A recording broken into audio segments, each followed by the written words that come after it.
બાદ પ્રકૃતિ સોળે કળાએ ખીલી, સામે આવ્યા મનમોહક દ્રશ્યો। ચોમાસાની સિઝનમાં ગુજરાતનું કુદરતી સૌંદર્ય સોળે કળાએ ખીલી ઉઠ્યું છે। એક તરફ ધોધનું રૌદ્ર સૌંદર્ય, બીજી તરફ ડેમમાં નવા નીર। મહીસાગરથી લઈને મહેસાણા અને નર્મદા સુધીના પાણીના મનમોહક નજારા જોવા મળી રહ્યા છે। મહીસાગરના સાતકુંડા વોટરફોલનું આહલાદક સૌંદર્ય હાલ સહેલાણીઓને આકર્ષી રહ્યું છે। પહાડોમાંથી વહેતા પાણીના પ્રવાહથી સાતકુંડા સર્જાયા છે। ઊંચાઈ પરથી ધસમસતા પાણીના પ્રવાહથી અહીં મનમોહક નજારો જોવા મળી રહ્યો છે। ચોમાસામાં સાતકુંડા વોટરફોલનું રૌદ્ર અને રમણીય સ્વરૂપ જોવા મળી રહ્યું છે। બીજી તરફ મહેસાણાના સતલાસણા ખાતે આવેલા ધરોઈ ડેમમાં લાંબા સમય બાદ નવા નીરની આવક થઈ છે। સાબરમતી નદી પર આવેલા ધરોઈ ડેમમાં 6,944 ક્યુસેક પાણીની આવક થઈ રહી છે।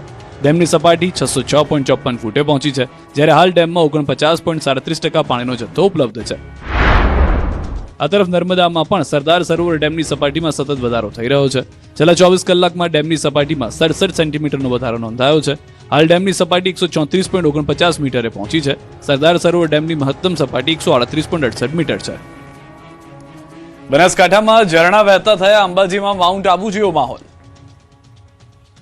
ગુજરાતમાં વરસાદી માહોલ વચ્ચે કુદરતે પણ જાણે સોળે કળાએ શણગાર સજાવ્યો છે। ક્યાંક ઝરણા વહેવા લાગ્યા છે તો ક્યાંક વરસાદ અને ધુમ્મસે મનમોહક નજારો સર્જ્યો છે। બનાસકાંઠાના વડગામમાં માત્ર 3 ઇંચ વરસાદથી જ પાણીયારી પાસેના ઝરણા સક્રિય થઈ ગયા છે। ધસમસતા પાણી સાથે વહેતા ઝરણામાંથી સમગ્ર વિસ્તારમાં આહલાદક દ્રશ્યો સર્જાયા છે। વરસાદના પગલે કુદરતી સૌંદર્ય પણ ખીલી ઉઠ્યું છે।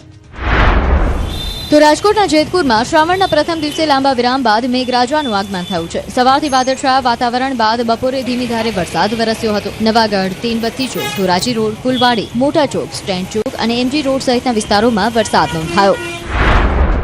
બીજી તરફ અંબાજી દાંતા પંથકમાં વરસાદ સાથે ધુમ્મસભર્યું વાતાવરણ છવાયું છે। અંબાજી દાંતા માર્ગ પર અરવલ્લીની ડુંગરમાળાઓ જાણે વાદળો સાથે સંતા કુકડી રમતી હોય તેવા મનમોહક દ્રશ્યો જોવા મળ્યા। ત્રિશુલિયા ઘાટના ડુંગરો પણ ધુમ્મસ અને વાદળોથી ઢંકાઈ જતા માઉન્ટ આબુ જેવો માહોલ સર્જાયો હતો। જોકે ધુમ્મસના કારણે વિઝિબિલિટી ઘટતા વાહન ચાલકોએ દિવસે પણ વાહનોની લાઇટ ચાલુ રાખવી પડી હતી। અમદાવાદમાં વધુ એક પરિણીતા, સાબરમતીમાં સમાય યુવતીની આત્મહત્યા, પતિ પર ગંભીર આરોપ।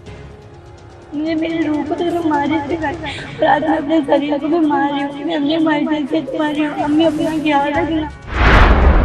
આ શબ્દો છે અમદાવાદની એક યુવતીના, જેણે સાબરમતી નદીમાં ઝંપલાવી પોતાનું જીવન ટૂંકાવી દીધું। યુવતી આત્મહત્યા પહેલા એક વિડીયો બનાવ્યો, જેમાં તે તેના પતિ પર ગંભીર આરોપ લગાવી રહી છે।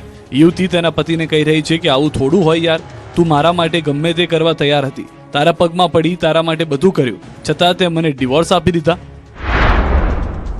मैं उनके बिना नहीं रह सकती। 7 दिन हो गए, मैंने उनसे बहुत माफी मांगी, हर कुछ मैंने किया। मतलब भाई तू मुझे माफ कर दे, तू जो बोलेगा मैं वो करने तैयार हो के पैरों में भी मैं गिर जाऊंगी, वो कर लूंगी।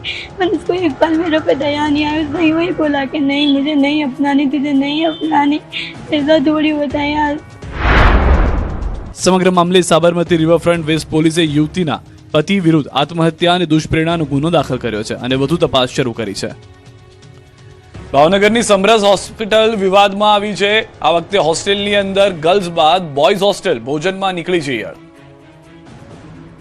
ભાવનગરની સમરસ હોસ્ટેલ જાણે વિવાદનો પર્યાય બની ગઈ છે। હજુ મંગળવારે આટલો વિરોધ થવા છતાં તંત્ર સુધર્યું નથી। એક દિવસ બાદ ફરી ભોજનમાંથી જે વાત મળી છે।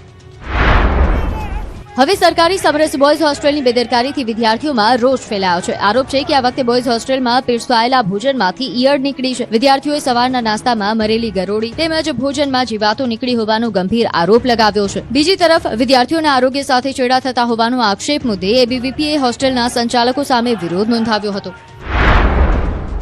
નાસ્તામાં સવારમાં આખી ગરોળી નીકળી અને અત્યારે અમે બપોરે જમવા ગયા તો મગમાં કીડો નીકળ્યો અને દાળમાં ઈયળ નીકળી। અને તો અમે સરને કીધું કે સર આ નીકળ્યું, તો સરે શું કીધું, એમ કે જે છે એ તો જમો એમ કે।